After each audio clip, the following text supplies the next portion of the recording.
자, 오늘 성경 180번째 마태복음 180번째 두 번째 시간입니다. 우리가 오전에 180번째 첫 1부 했고 오늘 2부입니다. 오늘 마태복음 10장 2절로 4절 그리고 4장 18절에서 22절까지 우리 같이 한 목소리로 봉독하도록 하겠습니다.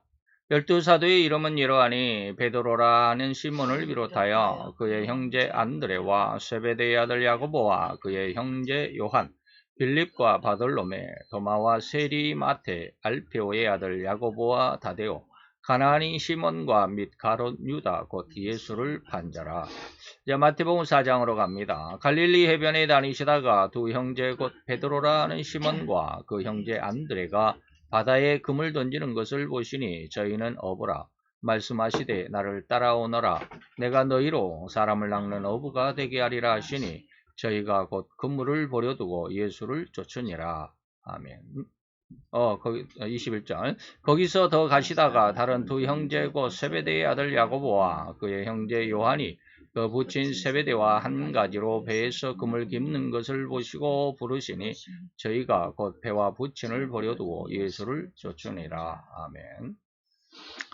자, 우리가 이 말씀 속에서 이제 오늘 우리가 180강의 두 번째 시간인데 제자들은 12제자의 그 이름으로 지금 9번째 시간입니다. 그래서 9번째 시간은 제자는 일하는 자들이다 라고 하는 말씀에 우리가 오전을 이어서 오후에 2부 말씀을 한번 들여다보도록 하겠습니다. 그래서 일하는 자들이다 쭉 오전에 했던 내용들이죠.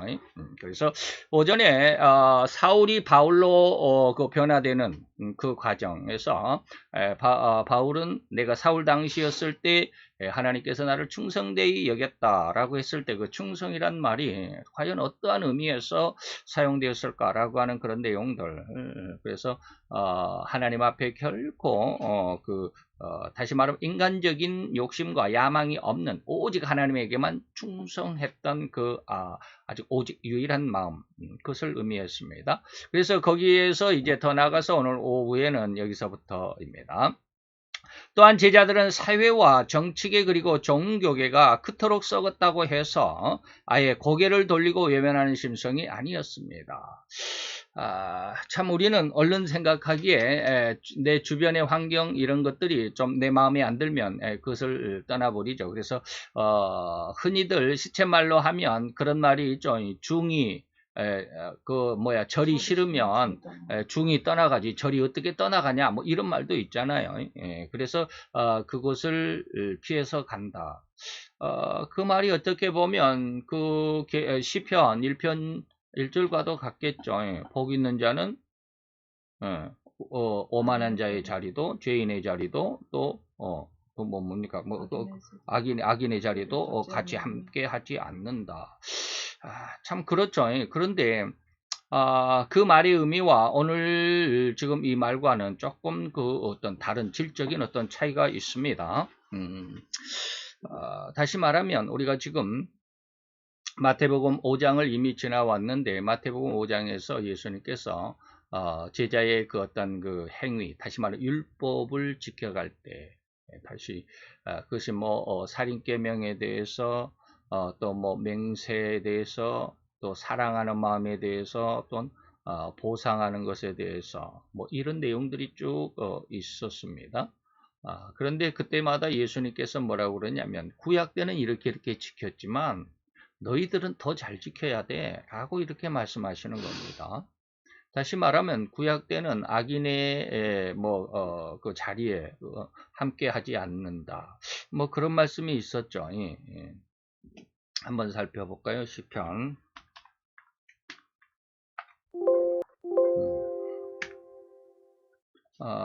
바로 여기인데. 아이고 어떻게 커져버렸나. 자, 복 있는 사람은 악인의 꾀를 쫓지 않는다. 죄인의 길에 서지 않는다. 오만한 자의 자리에 함께 하지 않는다. 라고 이렇게 말하고 있죠. 근데 참 그 문제가 되는 것은 구약에는 이게 진짜였습니다. 근데 신약에서는 또 예수님께서 참 사랑에 대해서 이야기를 하실 때 구약에서는 이것만 해도 돼. 그렇게만 해도 돼. 자기를 사랑한 자를 사랑하기만 하면 돼. 나를 미워하는 자는 내가 미워해도 돼. 구약에는 그랬습니다. 근데 신약에서는 그보다 더 온전한 사랑을 해야 된다. 나에게 원수된 자, 네 원수를 위하여 오히려 기도하고 축복해주고 오히려 그를 위해서 기도해줘라 라고 이렇게 말씀하시는 예수님의 그 말씀을 우리가 볼 수 있죠. 그래서 그런 얘기는 다음에 또 하기로 하고요. 바로 그런 조금 차이가 있습니다만은 내용은 같습니다. 내용은 한 가지입니다. 왜 그러냐면 성령의 은혜를 받기 전에는 그냥 눈에는 눈으로 이는 이로 갚는 것으로만 좋겠습니다. 그러나 성령의 은혜를 받으면 그보다 뛰어나야 된다. 더 큰 사랑, 원수라도 사랑해야 된다라는 그런 하나님의 그 어떤 큰 사랑의 큰 틀을 의미하고 있습니다. 그렇다고 한다면 그런 내용들은 뭐 지금 이 시간에 다시 다 말씀드릴 수는 없고, 그래서 오늘 여기에 10장에 넘어와서는 제자들은 이 사회와 이 정치계와 그리고 종교계가 그토록 썩었다고 해서 구약 때는 썩으면 그냥 완전히 뒷발로 차버리고 그냥 가버리면 됐습니다. 그러나 신약에서는 그렇지 않습니다. 그렇다고 해서 아예 고개를 돌리고 외면하는 심성이 되어서는 안 됩니다. 그래서 사도 바울은 이러한 말을 우리가 이렇게 이야기합니다. 세상 말로 우리가 개그맨들 우스갯소리로 하면 지구를 떠나거라 뭐 이런 아주 옛날에 그런 말씀이 있었습니다. 김병조 씨가 그런 말을 많이 했었는데 요즘에는 김병조 씨 알지도 못하지만 예전 저희 어렸을 때 김병조 씨가 있었습니다. 그래서 세상을 떠나고 지구를 떠나거라 뭐 이런 말을 많이 했거든요. 그 말이 고린도전서 5장 10절에 있습니다. 이 말은 이 세상에 음행한 자들, 아주 우리가 신앙적으로 더러운 자들, 그리고 탐하는 자들, 욕심꾸러기들, 토색하는 자들, 우상 숭배하는 자들을 도무지 사귀지 말라 하는 것, 이것은 구약의 시대의 말이었습니다. 구약의 시대 율법이었습니다. 그러나 이제 신약의 시대에는 이런 것을 하지 말라는 것이 아니다라는 것입니다. 이런 것이 아니니 만일 그렇게 하면 토색한 음행하는 자들을 미워하고 탐하는 자들을 적대시하고 토색하는 자들, 우상숭배하는 자들을 대적하는 것이 만약 그렇게 하려면 그런 사람들과 사귀지 않고 그런 사람들이 없는 곳에서 살려면 차라리 세상 밖으로 나가라, 지구를 떠나라, 뭐 그런 뜻입니다. 자, 참으로 각기 나름대로 곧 혼자만의 정결함으로 살아가기를 바란다며, 나 혼자 깨끗한 척. 너는 이래서 싫고, 너는 저래서 싫고, 너는 이러한 어떤 흠이 있고, 뭐, 그러죠. 저도, 아직은 제 마음속에 그런 것이 많아요. 다 용서가 아직은 안 되더라고요. 아직은 용서가 안 돼요. 아주 지저분한 사람들 많아요. 말이 많고, 뒷담화를 아주 그냥, 뒷담하는 사람, 뒷말하는 사람, 꾸지하게 뒷말하는 사람이 있어요. 제 주변에. 그 사람 아주 싫더라고요. 그런데, 그런 사람이 없는 아주 깨끗한 사람만, 내가 원하는 사람만, 나를 사랑해주는 사람만 찾아서 가려면, 그렇게 청결함으로 살기를 원한다면 차라리 이 세상에 살 수가 없다 이 말이에요. 그래서 지구를 떠나거라. 성도는 이 세상을 떠나서는 절대로 그 존재가 필요하지 않습니다. 필요가 없습니다. 세상을 떠나서는 존재조차 필요가 없습니다. 즉 썩는 상황이 발생했기 때문에 소금이 필요하죠. 그죠? 소금이 왜 필요할까요? 방부제의 역할을 하니까. 고기를 내가 오늘, 내일 모레 뭔 일 있어갖고 모레 먹어야지. 근데 오늘 시장을 봐놨어. 그러면 어떻게 해요? 소금을 뿌려 놓잖아요. 왜? 상하는 걸 방지하기 위해서. 썩는 상황이 발생하기 때문에 이것을 방지하기 위해서 소금이 필요하죠. 세상에 어둠이 짙게 드리웠기 때문에 빛이 필요합니다. 우리가 지금 후레쉬가 왜 필요해요? 밤에 어두운 길을 가려면 후레쉬가 필요하죠. 환하게 밝혀야 되기 때문에. 어려움을 예상했기 때문에 미리미리 대비하라는 우리말 유비무환이다. 유비, 갖출 것이 있으면 갖출비, 갖추는 것이 있으면 뒤에 후환이 없다라고 하는 것이죠. 무환이다. 자, 우리는 이런 것들을 압니다. 성도가 필요한 것은, 성도가 왜 필요합니까? 이 세상이 그렇게 비성도다. 다시 말하면 썩었고 부패했으며 어둠과 죄악으로 가득 차 있기 때문에 그러한 부패와 그러한 썩은 곳에 방부제의 역할로 필요하다. 누가? 성도가. 참 너무 어려운 요구입니다. 하나님께서 너는 세상의 빛이다. 너는 세상의 소금이다. 이게 쉽게 이해하고 넘어가고 쉽게 들어버리고 그냥 넘어갈 그런 말이 아니에요. 여러분들 성도가 필요한 것은 세상이 너무나 썩었고 부패했고 썩었거나 부패했거나 똑같은 말인데 어둠과 죄악으로 가득 차 있기 때문에 그러한 부패와 썩은 것 방부제의 역할이 필요하다라고 하기 때문에 또 어둠과 죄악으로 가득 차 있기 때문에 그곳의 빛과 밝음으로 밝혀주는 존재가 필요하다. 그게 누구야? 성도인 너희들이다 라고 하는 것이죠.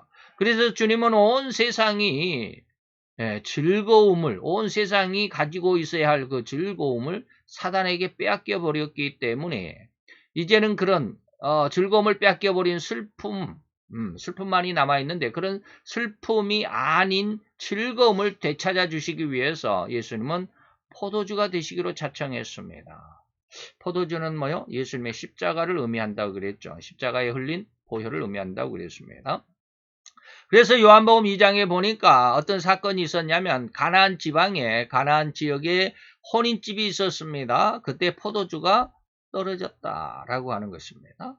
다시 말하면 이 세상은 가나안의 혼인집과 같다는 비유입니다. 이 세상은 혼인집의 가나안 지역, 다시 말하면 혼인집과 같은 즐거움과 기쁨만이 넘실거리는 그러한 세상이 되어야만 했습니다. 그런데 그러한 즐거움이 있어야만 할 곳에 뭐야? 포도주가 떨어졌다. 즐거움의 근본이 사라지고 있다.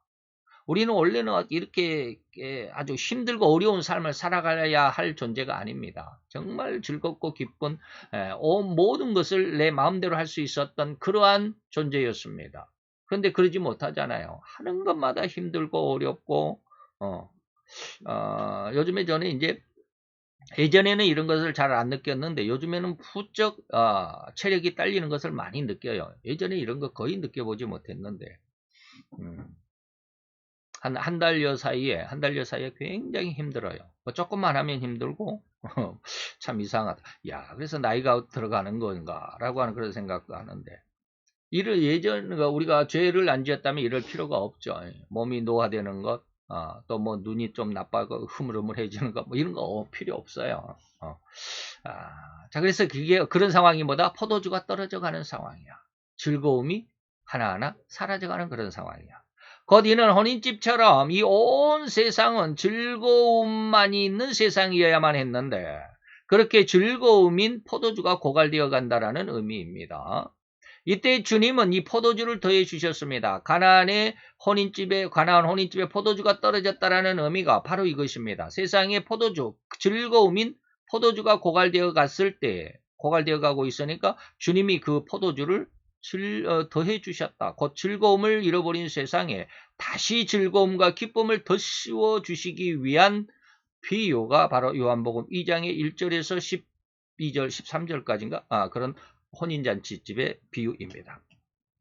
누가복음 10장에 같은 어떤 의미가 있는데 여리고로 내려가다가 강도를 만난 상인이 있습니다. 여리고로 많은 그 상인이 물품을 사러 갔겠죠. 여리고에 큰 대상들이 있었나 보죠. 그래서 상품을 사러 물건을 사러 가다가 도중에 강도를 만나 가지고 돈만 뺏긴 것이 아니라 옷도 다 뺏기고 그리고 엄청 두들겨 맞아 가지고 거의 반 죽음이 된 그런 상황이죠. 이 비유가 있습니다. 그런데 그러한 강도 만난 사람을 제사장이 보고 그리고 또 레위인도 보고 그대로 지나가 버렸습니다. 물론 이것을 지금 여러분들에게 다 설명해 드릴 시간은 없습니다. 왜 지나갔는지는 제사장과 레위인은 율법에 따라서 그랬습니다. 율법을 그대로 따르려고 하다 보니까 부정한 사람들, 피를 흘린 사람들을 만져서는 안 됩니다. 제사장과 레위인들, 종교인들이잖아요. 그래서 피를 만지면 부정을 타서 자기의 직분이 제한을 받습니다. 정직이 됩니다. 정직. 부정을 타면 정직이 됩니다. 일주일인가 정직을 당합니다. 그러니까 그러한 불상사가 생기지 않도록 피 흘린 그 사람을 만지지 않고 그냥 지나갔습니다만은 어쨌든지 제사장과 레위인은 그냥 이 강도 만난 자를 만체하고 지나갔지만 사마리아인은 이를 보고 그 상처를 싸매주고 나가서 요관에다가 맡겨 치료까지 했습니다. 요즘으로 말하면 병원에 이송을 시켜주었고 치료를 부탁했다 이 말입니다. 이 사마리아인은 곧 주님은 이렇듯 온 세상은 강도를 만나 거의 반죽음이 된 세상인데 그 상처를 싸매 주시는 치료자로 그리고 치료해서 온전한 삶을 살아가도록 돕는 자로 예수님을 비유하고 의미하고 있습니다. 이처럼 상처투성이지만 싸매을 받지도 치료조차 받지 못한 이 세상에 예수님은 치료자로 또한 치료제로 나타나셨던 것입니다. 예레미야 30장 12, 3절에 보니까 나 여호와가 말하노라 내 상처는 고칠 수가 없구나. 내 창상은 너무 중요하다. 창으로 이제 스쳐 지나간 이게 상처, 칼에 베인, 창에 베인 그런 상처가 중하구나. 내가 송사를 당할 때 변호할 자도 없고, 네 편을 들어줄 변호사도 없고, 네 상처를 싸맬 약이 없구나. 참 너무 안타까운 상황이죠. 요즘에 제가 텔레비를 보다 보면 가끔가다 그 어떤 그 여자 소녀 한 13살인가 나와가지고 그 이야기하는 걸 들어보면 정말 너무 가슴이 아파요. 그 이야기를 들어보면 엄마가 암으로 위암으로 거의 이거 뭐 일어나지도 못하고 병원에 가야 되는데 수술을 못 받아 돈이 없으니까. 그러면 아빠라도 옆에서 엄마를 간호해주고 그래야 되는데 아빠도 간암이야. 참 답답하죠. 아빠도 간암인데 아빠도 간암으로 하는데 또 수술을 받을 수도 없어. 돈이 없으니까. 그러다 보니까 수술 받을 돈도 없는데 또한 엄마를 옆에서 아빠가 돌봐줘야 되는데 아빠 자체도 암으로 또 힘들어하니까 엄마를 또 간호할 수도 없어. 그러니까 이 여자애가 하는 소리가 왜 우리 집에는 이렇게 힘든 일만 겹쳐서 일어나는가. 하늘이 참 원망스럽다.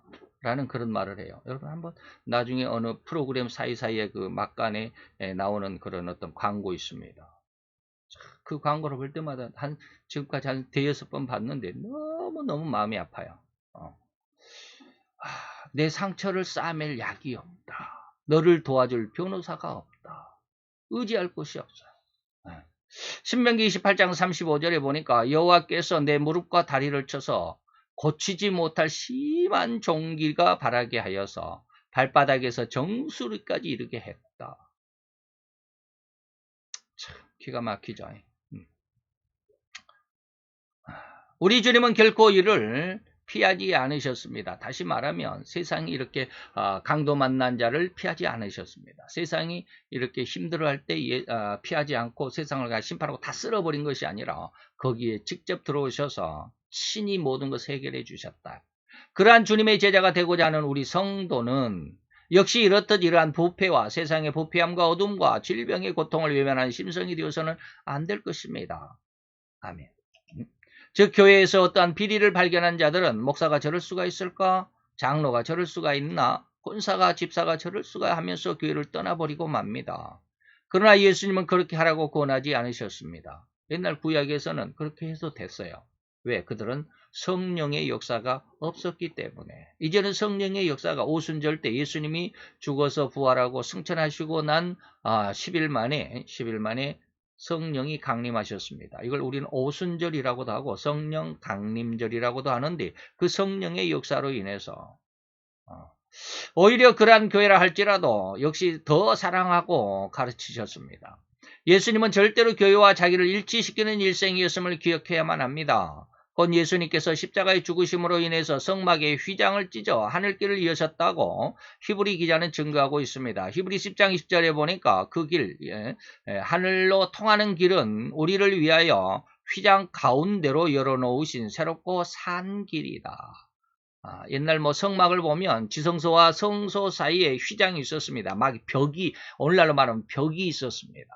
근데 옛날에는 그렇게 가지고 이리저리 움직여야 되기 때문에 벽을 쌓는 것이 아니라 휘장으로 이렇게 딱 가려놨습니다. 그런데 그 휘장이 위에서부터 아래로 찢어졌습니다. 위에서부터 아래로.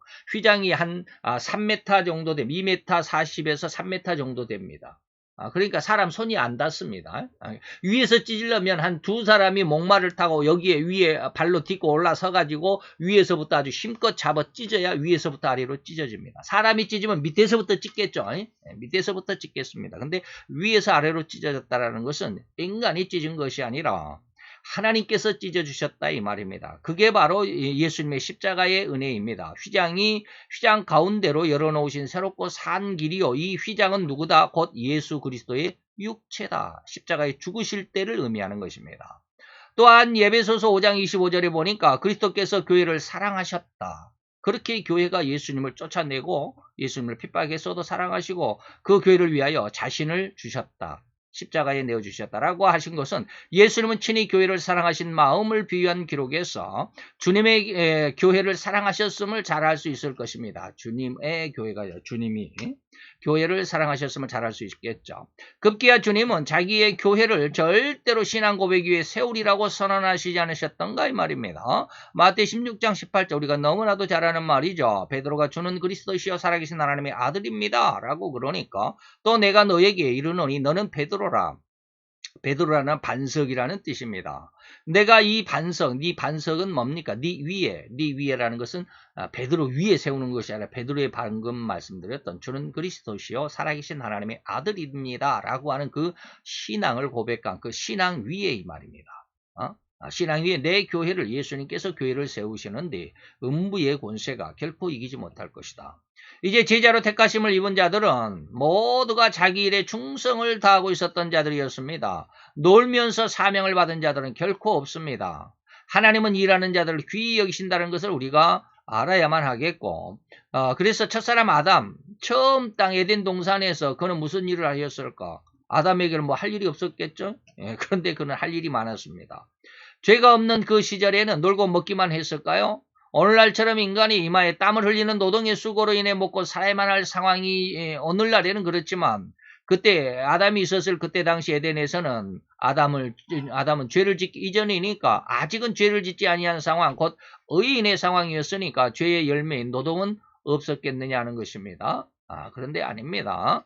아담을 창조하신 하나님은 즉시로 아담에게 노동을 부여했습니다. 그리고 그 노동의 대가로 진실로 가장 아름다운 노동의 대가가 아름다운 인간의 삶이다. 그리고 삶의 대가라는 것을 실감케 하셨습니다. 즉 아담은 즉시로 땅을 정복하는 일과 모든 생명체들을 다스리는 일과 이런 아름다운 세상에 자신처럼 죄가 없고 무흠한 자손들을 번성하게 하고 충만하게 하라는 명령, 곧 노동의 명령을 받은 것입니다. 다른 말로 하자면 인간은 절대 일하는 모습과 그 상황에서 인간다움을 느끼고 즐거워하는 존재들란 말입니다. 마태오 5장 아니죠. 요한복음 5장 17절에 예수님께서 아버지께서도 지금까지 일한다. 그러니 나도 일한다. 하나님도 일하고 계십니다. 하나님 무슨 일 하실까? 지금도 이 시대, 이 세상이 지금 움직여갈 수 있는 자연법칙 속에 그대로 움직여갈 수 있도록 사시사철, 이 시간도 지금 해가 움직이고, 지구가 해가 움직이는 건 아니죠. 해가, 안 움직이죠. 해를 중심으로 지구가 움직이는 이 모든 일을 하나님이 하시고 계십니다. 데살로니가후서 3장 10절 그리고 12절 우리가 너희와 함께 있을 때 너희에게 명하기를 누구든지 일하기 싫어하거든 먹지도 말라 하였더니 이런 자들에게 우리가 명하고 주 예수 그리스도 안에서 권하기를 조용히 일하여 자기 양식을 먹으라 하노라 라고 하는 것이죠. 오늘날 우리 성도들 역시 자기의 맡은 일에 충성을 다하는 모습이 절대 필요합니다. 적은 일에 충성함이 곧 큰 일을 맡을 수 있기 때문이라고 예수님은 우리에게 경고해 주셨습니다. 마태 25장 21절에 그렇습니다. 그래서 내가 작은 일에 충성했기 때문에 내가 너에게 많은 것으로 맡겨줄 거야. 적은 일에 충성하지 못하는 자는 결코 큰 일도 감당할 수 없습니다. 그래서 누가복음 16장 10절에 지극히 작은 것에 충성된 자는 큰 것에서 충성이 되지만 지극히 작은 것에 불의한 자, 충성하지 못한 자는 큰 것에서도 불의하다. 또한 나는 큰 일을 할 사람이니 라고 자만하여 적은 것에는 아예 눈도 돌리지 않는 그러한 사람들이 있습니다. 이런 사람들은 뭐요? 교만입니다. 교만은 곧 패망의 선봉입니다. 오히려 성도는 자기의 겸손을 최선봉으로 내세워야 할 것입니다. 겸손한 자가 여호와를 인하여 기쁨이 더해진다. 하나님께서 그런 은혜를 주신다. 마음이 겸손한 자의 영을 하나님은 서성케 하신다. 이사야서 57장 15절입니다. 야고보서 4장 6절에 가보니까 겸손한 자에게 하나님은 은혜를 더하여 주신다라는 것입니다. 베드로전서 5장 5절에 보니까 겸손한 자에게는 하나님의 은혜를 주신다 라고 그랬습니다. 겸손은 곧 나를 그리고 나의 심성과 모든 중심을 하나님의 말씀과 명령 아래에 놓는다라는 것이고, 진실로 그 겸손은 외형이 아닌 그 마음 중심에서 우러나야 됩니다. 그래서 용서하는 것도 마음 중심에서 형제를 용서하지 않으면 용서하는 것이 아니다 라고 하는 것처럼 마음 중심에서부터 모든 것이 이루어져야 된다. 곧 하나님은 무엇을 하든지 그 마음을 다하여 사랑하고 온 힘을 다해 여호와를 사랑하고 이웃을 사랑하는 그 마음을 하나님은 기뻐 받으신다라고 하였던 것입니다. 신명기 6장 5절에 보니까 너는 마음을 다해라, 성품을 다해라, 온 힘을 다해라 라고 하는 것. 아주 모든 것을 아주 열심을 다하는 것이죠. 우리는 이러한 마음과 이런 믿음을 절대 믿음이라고 명명하여 칭찬하기도 합니다. 하나님은 이러한 절대 믿음을 극히 기뻐하신다는 것을 성도들은 깨달아 알아 전심으로 여호와를 사랑할 수 있는 심령으로 그 신앙으로 성장하도록 각별한 노력과 수고가 아끼지 않아야만 합니다. 자기의 어떠한 일이 주어질지라도, 그것이 비록 적은 일일지라도 큰 일일지라도 많은 사람이 알아줄 만한 일이든지 알아주지 않는 미천한 일이든지 불문하고 온전히 최선을 다하는 책임성 있는 열심의 사람들이어야만, 사람들로 성장해야만 한다라고 하는 것이죠. 그래서 마태복음 25장 21절 23절 내가 작은 일에 충성했기에 내가 많은 것으로 너에게 맡겨줄게. 자, 하나님은 구약에서도 결코 일하는 자들만을 부르셔서 하나님께서 사명을 맡기셨습니다. 마누아라고 하는 사람이 있는데, 마누아는 삼손의 아버지입니다. 마누아의 아내, 그러니까 삼손의 어머니가 밭에서 일하고 있을 때 천사가 나타나서 이야기합니다. 남편 불러와라. 그러니까 그 다음에 또 남편과 함께 이제 삼손의 엄마가 둘이 밭에 있을 때 천사가 나타나서 너에게 아들을 줄 거야 라고 하는데, 그 아들이 삼손이었습니다.